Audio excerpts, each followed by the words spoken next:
Hi, welcome to my channel.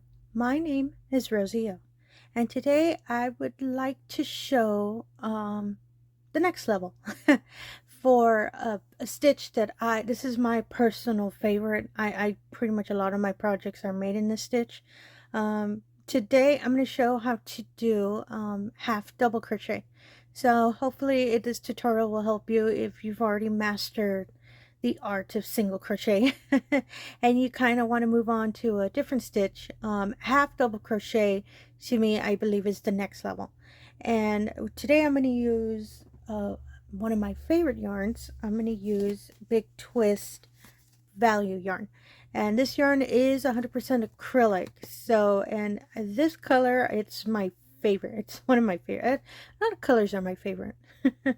And let me just give you some quick information in case you're not too familiar with this yarn.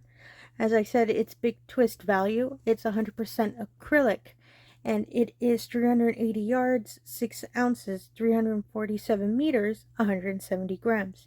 It is considered a size 4 medium, and the recommended crochet hook is a 5mm or USH 8, or if you're gonna knit, it's 5mm or US 8.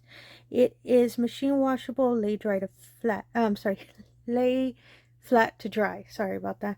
And for this color, the color is Fig. Color code 19377340. This is one of my favorite colors. This color actually just recently came out. As you can see, it started in February 23, and it's such a fall color to me. So I decided to use this color to show the stitch. The hook I'm going to use today is a Season Bates ergonomic, and it's going to be in the size 5.50. I'm not sure the camera can catch it well. There you go. And for this yarn, I always use a 550. It's just, to me, it's a little bit more smoother whenever I use it on the hook. And whatever project I make, it's more drape on it. I don't like a blanket or scarf. I don't like it too tight. So I always go either half a hook size or a hook size up. So to begin, let me just kind of zoom in a bit so we can get this tutorial started.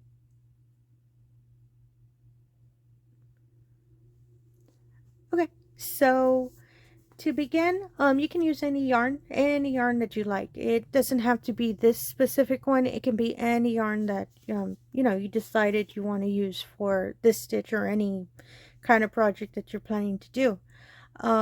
It doesn't have to be acrylic either. If wool is more your style, go for it. It's doesn't matter what kind of yarn. This stitch is used for everything. So to begin with, I'm going to pull some yarn out. This is actually a new skein, so sorry about that. And so to begin with, we're going to make a slip stitch, and here we go. So we're just going to make a loop, put the thread through, and then pull it through. I'm sorry, I don't know why sometimes I can't see too well with the camera. And here we go, and you can pull it. You just made a slip stitch, and then you would put your hook through, tighten it a bit, and there you go. So anytime you're going to do any of this, if you're going to do the stitch, it doesn't have to be a set number. It can be any number that you want. If you want to make a scarf or anything, unless there's a pattern, you can use whichever number you want. Today I'm going to use I'm going to crochet 16 chains. So in case you're not familiar, sorry, I did that too quick. You put your hook through the loop, yarn over, pull it through, you made a chain. Let's do that again. Yarn over, pull through the loop, you made another chain. Yarn over, pull through the loop, there's another one. So I'm going to continue until I hit 16. You can follow along or take your time. Just you can hit 16 to follow the tutorial. So that's 4, 5, 6, 7, 8, 9, 10, 11, 12, 13, 14, 15, 16. Here we go. So I have 16 chains now. Excuse me. Oh, sorry. The just remember, the yarn on your hook is not considered a chain. It's just your beginning thread. So for this, for a half double crochet, what you're going to do is you're going to yarn over, you're going to have it on the hook, and we're going to go through the first stitch. So you go through the first chain. Sorry about that, I meant chain. Ooh, it's a little tough with me today. And as you can see, it's through the chain. You're going to yarn over again, pull it through the chain. Now you have 3 loops, and yarn over again, and then pull through all 3. Oh, sorry, it's a little, there you go. So that's a half double crochet stitch. As you can see, it's a little more squishy, a little bit more poofy than the single crochet, and this is why I consider one of my favorites. My first scarf I did it in this stitch, and it was just perfect because it kind of added the width I wanted, and it kept me nice and toasty warm. So let's do that again. Sorry about that. Yarn over, go through the next chain, hooks in the back, yarn over, pull it through. There's 3 loops on the hook. Yarn over, pull through all 3, and there you go. If you're having an issue having the hook go through, especially the 3, it helps a lot if you kind of turn the hook a little bit so it's a little bit facing down, and then you can pull it through, and usually it's a little easier to go through all 3 since it's a lot of loops that you have on the hook. So let's do that again. Yarn over, go through the next chain, yarn over again, pull through. You have 3 again on the hook. Yarn over. As you're going to see, I'm going to turn it a bit, and then go through all 3. If in case you can't just do it in one quick movement, you can just pop it through single one, so you can make sure that it goes through all 3. When I first learned this stitch, I did that just so that I can kind of get the muscle memory of, going through, because I had such a problem going through all of them. So let's do it again. So yarn over into the next chain, yarn over again, pull the yarn through. You have 3 loops again. Yarn over, go through the 3 loops. There you go. You can see it's already getting kind of volume with it. You actually start seeing how poofy these stitches are. So we can do it again. Yarn over, go through the next chain, yarn over, pull it through. You have 3 loops again.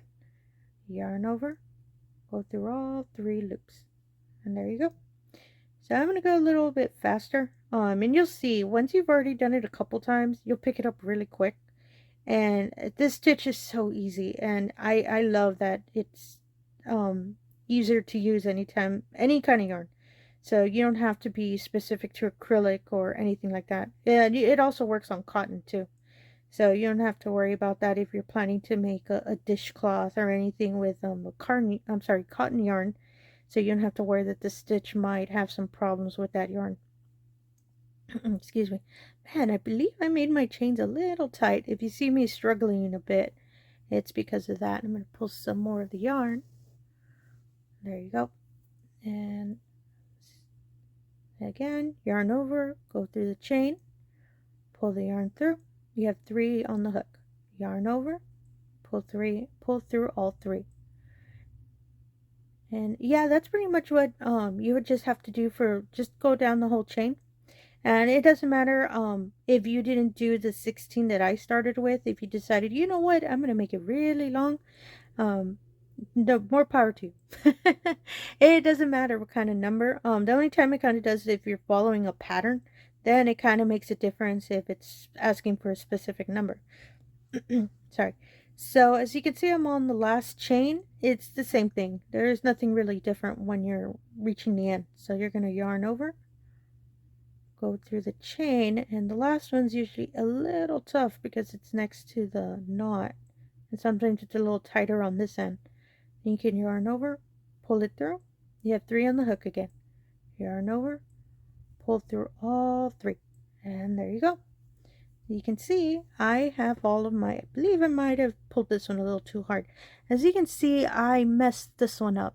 I thought I just, yeah, I did. I missed one of the loops because as you can see, it doesn't match the rest of them, if you can see it.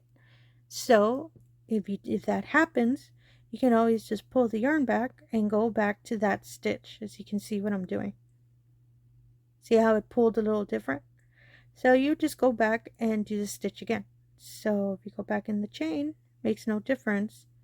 No one knows that happened. It's your secret between you and the yarn.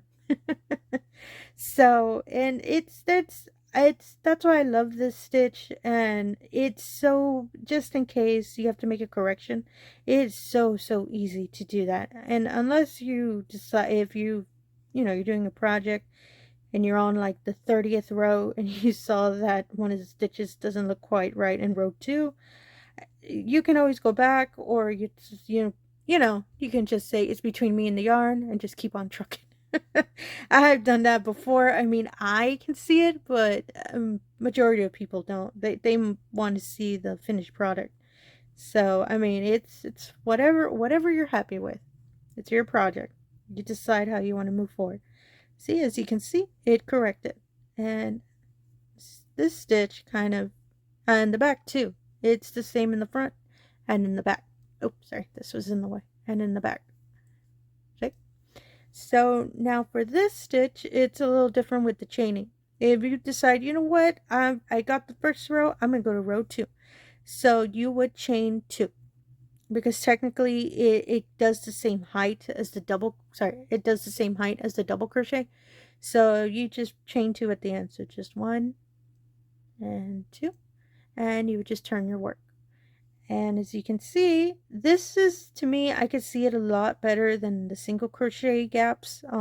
Usually it's a little more difficult for me. This one, you can actually see the gaps really well on top. They're these little on top. In case you can't see them, either your tension's too tight or you're using a yarn that's a little bit more fuzzier than this yarn, for example, and you're having such a hard time seeing the gaps. Same thing, you can actually turn the project and you'll see the little V's on top, as you can see. So you can use this as kind of like a follower whenever you're trying to get into, oh, okay, I have to go put these under the hook. I can actually show you how to do that. So the same thing, you would always start with a yarn over. You're going to go through the stitch and you're going to find, you see how the little V's on top of the hook now? That's how you know you went through it correctly. And then you yarn over, pull it through, you have your 3 loops again, yarn over, pull through 3, and there you go, you made your stitch. And we can do that again. So if you yarn over, go through the stitch, you see the little V again, yarn over, pull it through, you have 3 on the hook again, and then yarn over and go through all 3, and there you go. And as you can see, it starts stacking. You can actually start seeing the little stitches every time you go in, you'll start seeing them stack. So in case you realize, if you see like a gap when you've already finished a row, then you know, oh, I skipped one, and you can always go back and excuse me, you can always correct it. So let's do it where we're not looking at the top. We're just looking through the gap. As you can see it, I'm stretching it a bit, and that also helps too if you need to stretch it a bit, just to be able to see the gaps in the pattern. So you would just yarn over. Oops, sorry, my yarn got a little loose. Yarn over, go through the gap, yarn over again. You have 3 on the loop. Yarn over and go through all 3. Did you see how quick and just smooth that was? That's pretty much how it is for any time going through the stitch. But let me go a little slower for the next one. Yarn over, go into the next stitch, yarn over, pull it through. You have 3 on the hook. Yarn over, pull through all 3, and you have your stitch. The only thing I say to keep an eye out is if you see the gap, and I'm not sure the camera can catch it, you see how you have your little V and then the gap? This little base yarn here, do not catch that. That's not part of the gap. That's just part of the stitch. That's the top of the stitch below. So, and I myself am back when I was learning to stitch, I had such a habit that I can actually show you that I would not really catch this, but I actually end up putting it in the bottom of it. And you see how now I have these two here. Just keep an eye out whenever you're if you're working through and you start going in your groove, and you'll see, like, I can actually show you when you actually go through and you do the stitch, you're going to see the bottom one a little bit more stretched out, and that's because you picked up that little bar. So when that happens, you can just pull the stitch out and correct it again. So you just go through the little gap, and there you go. You'll see the stitch back the way it's supposed to be. So, and sometimes when you're stitching along, sometimes it looks a little stretched out, but that's because you're pulling it a bit while you're grabbing the yarn and moving through, but it'll settle down and start, as you can see, looking like it's just stacking. And that's fine. That's usually how it is with the stitch, especially when you're starting with the row and you're just, you're just going through.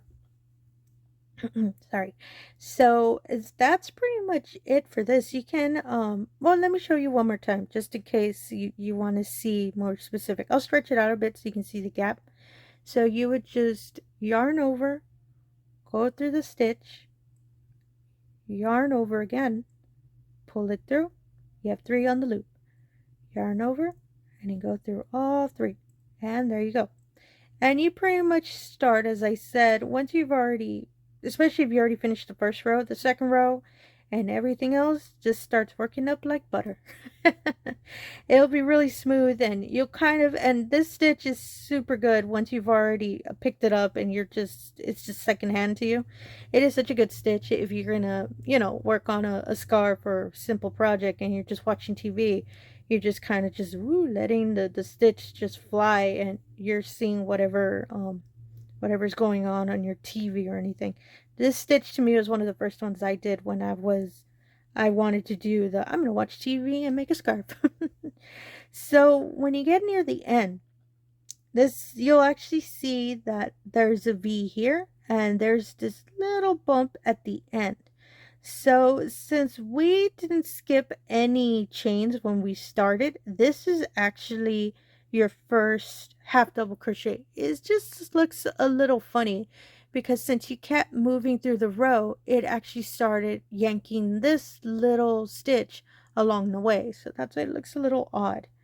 So what we can do is same thing. We'll finish the stitch. As you see, it looks like the rest of them. Yarn over, go through the gap, pull the yarn through. You have 3 on the loop. Yarn over and go through all 3, and there you go. Sorry about that, I had to get yarn. You can see the little stitch. Now this one, if you turn it, you actually can see it looks a little different. You see the little V, you see there's 1 bar there and 1 bar there, and it's a little tough to see because since it's pulling the yarn, it'll tuck it in, so you'll have to kind of dig a bit. And so the same thing, you just yarn over. You're gonna go through 1 bar. You can actually use I have a habit of doing that, using my nails to push it onto the hook. So there's 1, and there's, sorry, that one is really hidden in there. That's 2. You see how I have 2 on the hook now? You have the little V. So you yarn over, pull it through. You have 3 on the hook. Yarn over and pull through all 3. And there you go. You have your little half double crochet there. And so that's pretty much it. As you can see, it's actually starting to build a bit, and it's actually starting to get a little squishy. And my apologies, I have a habit of going this way, and I know the camera's over here, so sorry about that if I believed I was able to catch this part. But yeah, that's pretty much it. The half double crochet, as I said, is such a simple stitch, but if you just continue on, and my first scarf, all I did was the whole scarf, just half double crochet, and it came out really, really nice. The stitch is really stretchy as well, depending on the yarn, and it starts getting a little thick too. So that's why I love this stitch, and that's why whenever I look for patterns, I look for patterns that make sure to have the stitch, because it's one of my favorites. So as I said, that's pretty much it.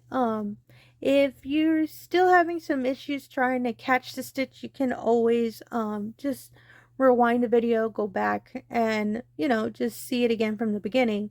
And trust me, you're really, really gonna fall in love with the stitch. um Again, thank you so much for following along. And if you're a returning subscriber, thank you so much for coming back. I really do appreciate it. And if you're new to the channel, if you can, please subscribe and like by pressing the little button below the description. I will highly, highly appreciate it.